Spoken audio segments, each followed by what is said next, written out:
Hello, my name is Wendy Wilson. I am currently enrolled in the Instructional Leadership Program at Jacksonville State University. I'm in the master's program. And today I'm going to present to you my action research project. It is entitled Improving Reading Abilities of Seventh Grade Students at Durand South Junior High School. Okay, so I want to begin by telling you my hypothesis. I hypothesized that the seventh grade students at Durand South will increase their reading scores on the Scantron Performance Series test by implementing strategies that will promote student engagement.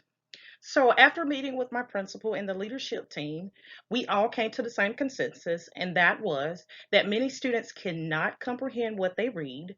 There is a lack of achievement in reading comprehension, and that affects success in all academic areas. So, after reviewing the data, I wanted to use a school wide effort to be effective in improving students' reading growth.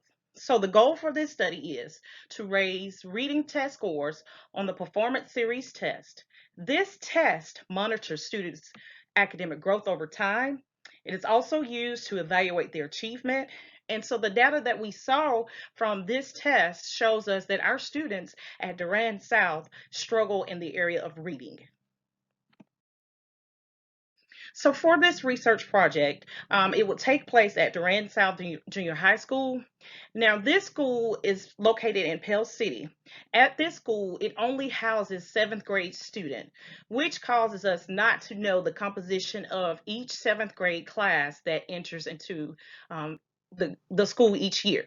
So, for example, we were expected to have 305 students, but the actual enrollment for the 2019-2020 year was 287 students. Now, to give you a little bit more about our demographics, the male and female ratio, we have males at 51%, we have 49% females. African American students are 14%. We have 4.2% Hispanic. We have 0.7% Asian, and we have 0.7% two or more races. For our free and reduced lunch, we have 54% of our students that are on free lunch, and then we have 8.6% of our students that are on reduced lunch. So now let's talk about the connections to literature. So for this project, I reviewed four articles. So for the first article that I read, which was entitled School-Wide Reading Culture. So this article discussed how to implement a school-wide reading culture. It discussed how students should be given a specific time to read. Students should be allowed to have a choice of what they read, and that teachers should model what a reader should look like. The second article that I read was a school-wide reading culture. So for this study, it discussed how reading for pleasure helps to develop literacy skills, academic achievement, and successful pathway into adulthood. Now, this article also discussed some conditions that are required to create a reading culture. So it discussed things such as you need to understand the impact of the reading on student achievement. You should have a shared vision of the school's reading culture. You should know why a reading culture is important. And lastly, you should know what an engaged reader looks like. The third article that I read was entitled Building a Successful Reading Culture Through the School Library. In this article, it talks about a school-wide effort, and it shows a correlation between independent reading and academic achievement. So for this article, it discussed how the school library served as the central focus for implementing the school-wide reading culture, and it details how the school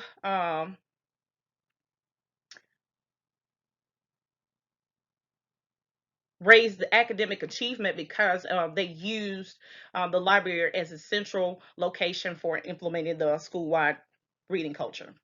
Lastly, the article that I read was the impact of pleasure reading on academic success. So for this article, it discussed how um,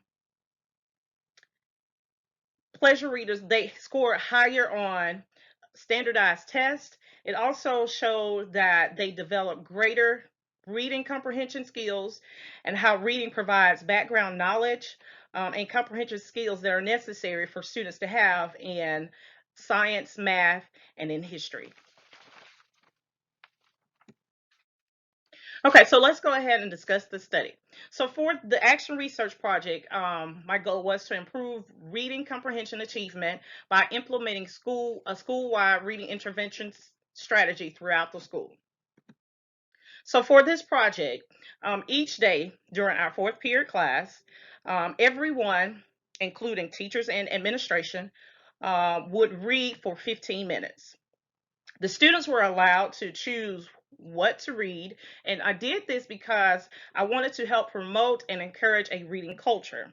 And so once a week, and we chose for, and I chose for this project Fridays, the English teachers would conduct book talks or class discussions on the books that the students were reading. So for this study, for the data collection part, I would alternate observations of classes during the fourth period class on Fridays. What I also did was I compared the results from the reading section of the Scantron Performance Series test.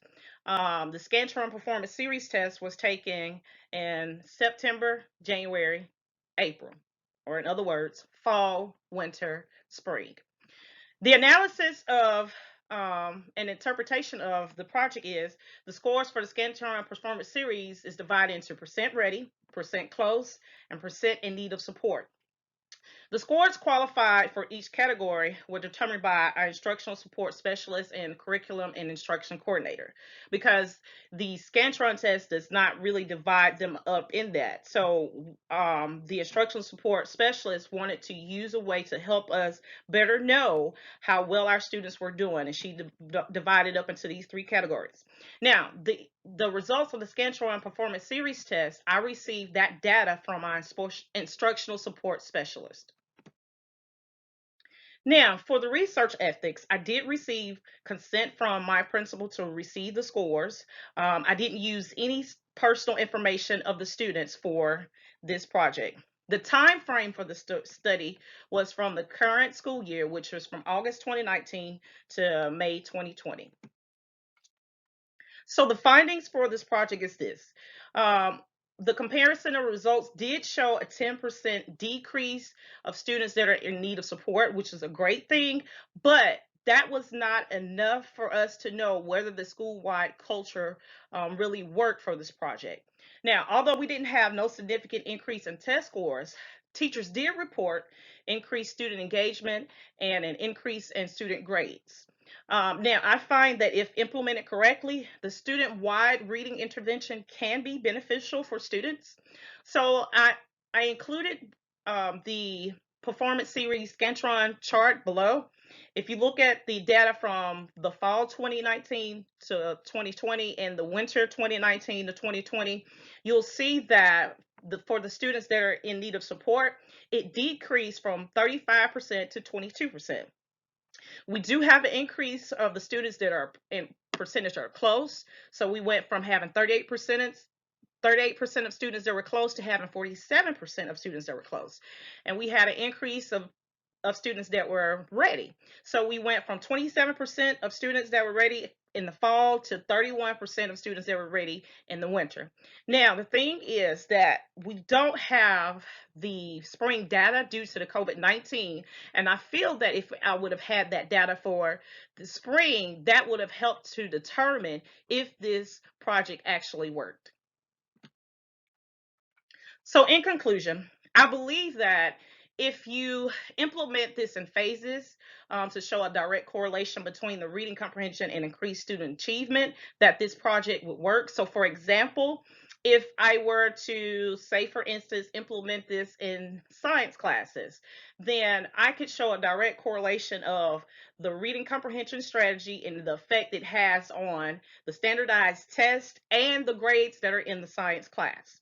Um, in conclusion, also implementation of a school-wide reading program is difficult. So one of the things that I face is that the teachers were not comfortable using daily instruction time for reading. They felt like they should have been teaching and not setting aside time for reading. The English and math classes, they were incorporating new programs. And so, for instance, they were incorporating the ISEL program. We also had where our math teachers were missing some days out of school because they were having to attend training because of the math standards are changing. Also, the English classes, they were focused on preparing for the ACAP. So all these things kind of threw in some roadblocks for this project. Now, what I do suggest is that we can use this project through the library and allow our library specialists to come aboard and help us to implement this school-wide reading program. These are my references. And so for this project, it demonstrates an understanding of the Alabama IL standards 1, 2, and 3. So for my second project, I used the school improvement plan from the Leading Change for Student Learning, the IL 562 class, and I entitled this Vision for. Now, the reason why I chose this is because my father is a pastor, or was a pastor, and he stressed to my brothers and sisters and I that is the importance of having a vision. He used to always say that you should make your vision plain so that everybody can understand. He referenced two scriptures. One was Psalms 29 and 18, where there is no vision, the people perish. So for schools and organizations, if there is no vision, then the organization or the school will fail. He also used Habakkuk 2 and 2, write the vision and make it plain that he may run that readeth it.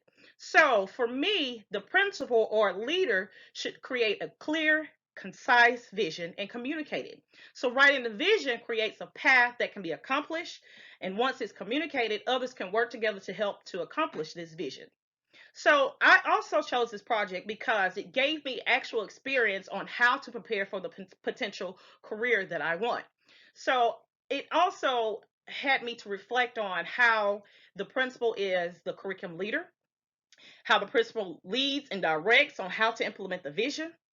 And also, this school improvement plan demonstrates the understanding of Alabama IL standards 1, 2, and 3. So, what I also got from this is that the vision should focus on student achievement. Okay, so these next few slides are just pictures of what the project looked like. So I included the goals, the action steps, the objectives, and the strategies for the project. So for my goal one was to increase the number of students that were proficient in math. For this, I included the same thing, the goal, the objective, the action steps, the strategies. For my second goal was to increase the number of students that were proficient in reading, and I gave the objectives, the action steps, and the strategies that I would use to do that. And lastly, this shows how the plan aligns with the school and the district mission. It also shows how the stakeholders will be involved. It shows the financial support, and it shows the technological support plan as well. These are my references, and these are the Alabama IL standards that are mastered. Thank you for allowing me to present this information to you. Hope you all have a great day.